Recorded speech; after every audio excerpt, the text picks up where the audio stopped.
রাজধানীর গুলশানের একটি হোটেলে বেসরকারি গবেষণা প্রতিষ্ঠান সিপিডির উদ্যোগে সংস্কার কার্যক্রম পর্যবেক্ষণে প্ল্যাটফর্ম বাংলাদেশ রিফর্ম ওয়াচের আনুষ্ঠানিকতা চলছে। সেখানে রয়েছেন রিপোর্টার ফরহাদুর রহমান। যাচ্ছি তার কাছে।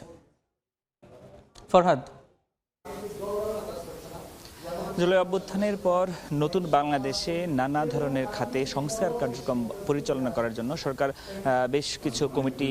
গঠন করেছিল এবং সেসব কমিটি নানা ধরনের সুপারিশের মধ্যে সরকারের কাছে দিয়েছেন এবং সেসব সুপারিশে কি পরিমাণ সাধারণ মানুষের কথা উঠে এসেছে, সাধারণ মানুষের প্রত্যাশা উঠে এসেছে কিনা, বিশেষ করে পিছিয়ে পড়া যে জনগোষ্ঠী আছেন তাদের কণ্ঠস্বর উঠে এসেছে কিনা সেটি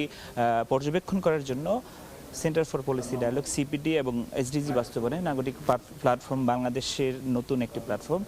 যেটির আজকে আনুষ্ঠানিক সূচনা হচ্ছে এবং এই অনুষ্ঠানে মূলত সেই বিষয়গুলো পর্যবেক্ষণ করা হচ্ছে যেগুলো আসলে প্রত্যাশা ছিল। বিশেষ করে এই কার্যক্রমে সংস্কার কার্যক্রমে যে সকল পিছিয়ে পড়া জনগোষ্ঠী আছে তাদের বৈষম্যের ধারা অব্যাহত আছে বলে এই প্ল্যাটফর্ম প্রাথমিকভাবে তারা প্রশ্ন তুলেছেন। তারা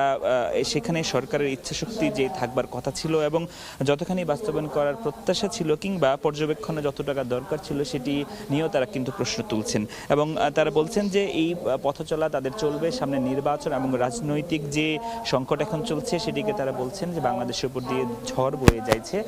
যাচ্ছে এবং সেটির জন্য তারা এই ওয়াচ প্ল্যাটফর্মটি করেছেন এবং এখানে কিন্তু যে সিপিডির সম্মাননীয় ফেলো দেবপ্রিয় ভট্টাচার্য তিনি কিন্তু বলেছেন যে এই যে সংস্কার কার্যক্রমের ব্যাঘাত এবং নানা কমিটির যে পরামর্শগুলো ছিল সেগুলো বাস্তবায়নে তাদের যে সংকট, সেখানে সরকারের ইচ্ছাশক্তির অভাব আছে কিনা, যোগ্যতার অভাব আছে কিনা কিংবা কোনো রাজনৈতিক স্বার্থ আছে কিনা সেটি নিয়েও কিন্তু তারা প্রশ্ন তুলেছেন এবং এই ছিল